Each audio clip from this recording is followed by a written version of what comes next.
Two killers. Two crime scenes. One is immaculate, almost surgical. The weapon is gone. The body has been moved. There are no fingerprints, no witnesses, no trace of how he got in or out. The other scene is chaos. Blood everywhere. No attempt to hide anything. The victim was chosen at random. The killer left within minutes. Same crime. Completely different minds. This is one of the most important distinctions in all of criminal profiling. The difference between an organized and a disorganized killer.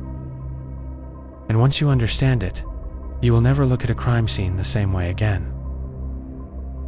Before we break down what these terms actually mean, you need to understand where this framework came from. It didn't come from a textbook. It came from sitting across a table from killers.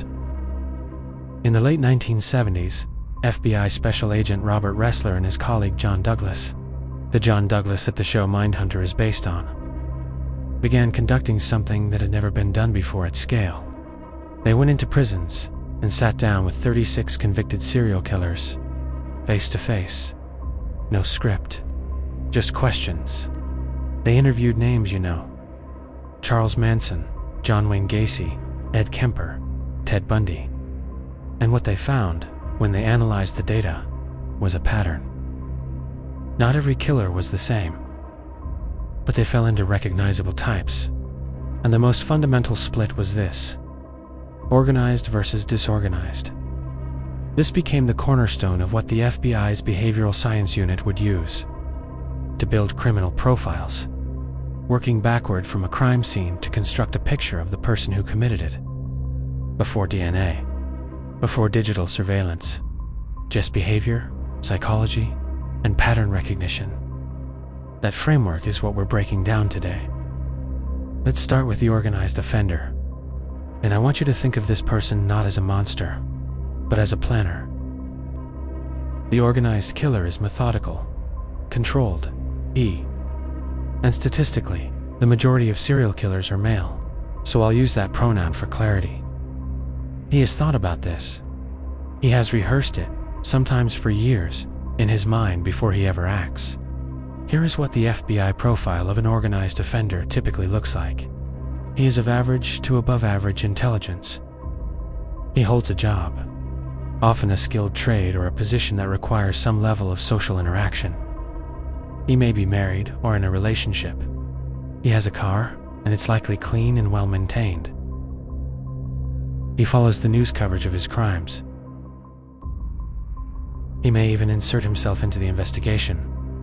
At the crime scene, the organized offender leaves very little behind. He brings his own weapons and takes them with him. He selects his victims deliberately. He may move the body after death. He is thinking about evidence from the moment he arrives. The textbook example of an organized killer is Ted Bundy. Bundy was handsome, charismatic, and educated. He used a fake cast on his arm to lure women to help him carry things to his car. He targeted a specific type: young women with long hair parted in the middle. He operated across multiple states.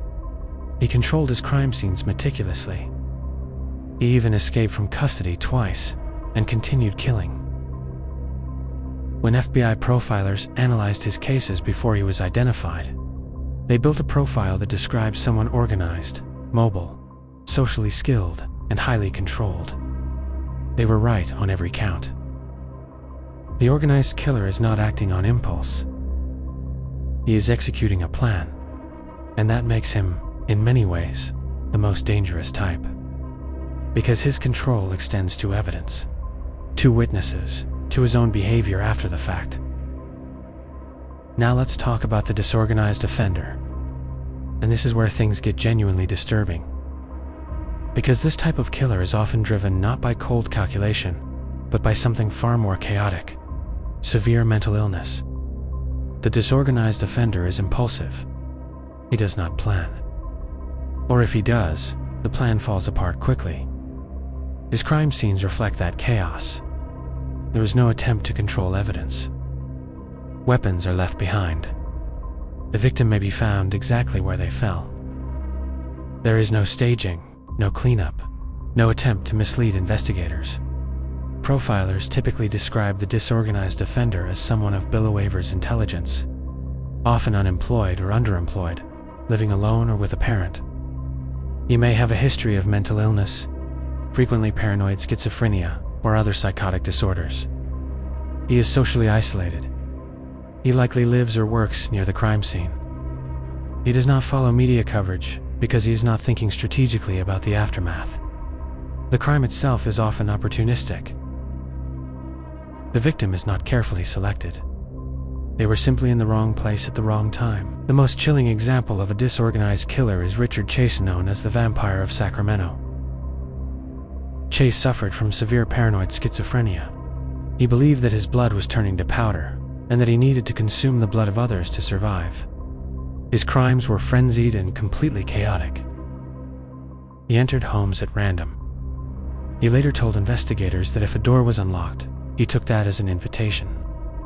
He left crime scenes in a state of absolute disorder. He made no attempt to hide, flee strategically, or cover his tracks. When FBI agent Robert Ressler was called in to consult on the case, he built a profile that described someone disorganized, mentally ill, living in the immediate area, and likely known to neighbors as strange or erratic. Police found Chase within days, living less than a mile from one of his victims. That is the power of this framework in action. Now here's something the textbooks don't always emphasize, and it's important. Organized and disorganized are not two boxers. They are two ends of a spectrum. Most real offenders fall somewhere in between. And the FBI calls this the mixed offender. A killer might plan the abduction carefully but lose control at the scene. Or he might show organized traits in some areas and completely disorganized behavior in others. Jeffrey Dahmer is one of the most studied examples of a mixed offender. On the organized side, Dahmer selected his victims deliberately. Young men. He lured to his apartment with the promise of money or companionship. He controlled the location. He had a consistent method. He disposed of remains with disturbing methodical precision, dissolving bodies in acid, retaining trophies, and maintaining a careful routine that kept him undetected for over a decade in Milwaukee, Wisconsin. But on the disorganized side, Dahmer's crimes were driven by severe psychological dysfunction, a desperate pathological need to prevent his victims from leaving him. He attempted crude lobotomies on living victims by injecting acid into their skulls, trying to create permanent, compliant companions. That is not the behavior of a cold, calculating planner. That is someone whose psychological state was fracturing in real time, crime by crime. When profilers and forensic psychologists analyzed his case, the organized logistics of luring, controlling, and disposing of victims, he was not one or the other. He was both. And behavior tells a story, even when the offender thinks they've left nothing behind. So why does this distinction matter practically? Why do investigators care whether a killer is organized or disorganized? An organized crime scene tells investigators to expand their search radius. The offender likely did not live nearby. The victim was probably selected for a reason. Look at her life, her routines, who might have been watching her. The offender is likely employed, presentable, and may have already been interviewed by police without raising suspicion. A disorganized crime scene tells investigators to look close. Canvass the neighborhood. Talk to residents. Someone knows this person. He is likely already in the system. Prior arrests, psychiatric holds, complaints from neighbors. He did not travel far to commit this crime. This is why the organized, disorganized framework, despite being developed in the 1970s, is still taught in every forensic psychology and criminology program today. It is not perfect, and we allow talk about the criticisms of this model in a future video. But, as a starting point for reading a crime scene and building a profile, it remains one of the most powerful tools in the investigator's kit. Here is what I want you to take away from today. A crime scene is not just physical evidence. It is a behavioral fingerprint. Every decision the offender made or failed to make tells you something about who they are, where they live, how they think, and how they will act next. Organized, disorganized, or somewhere in between. The framework is a lens, and once you learn to use it, you start seeing what investigators see. If you want to go deeper on this, if you want to actually apply these frameworks to real cases yourself, we built a platform for exactly that. At the Behavioral Archive, you can work through interactive serial killer cases using the same FBI methodology we just broke down. The link is in the description. Free to start. And if you want the complete written guide, over 100 pages of forensic psychology methodology, the Serial Killer Profiler S Toolkit PDF is also linked below, currently on sale. If this video gave you something to think about, subscribe. We drop a new video in this series every week, and leave a comment. Based on what you learned today, would you classify the killer in your mind as organized, disorganized, or mixed? Tell me in the comments below.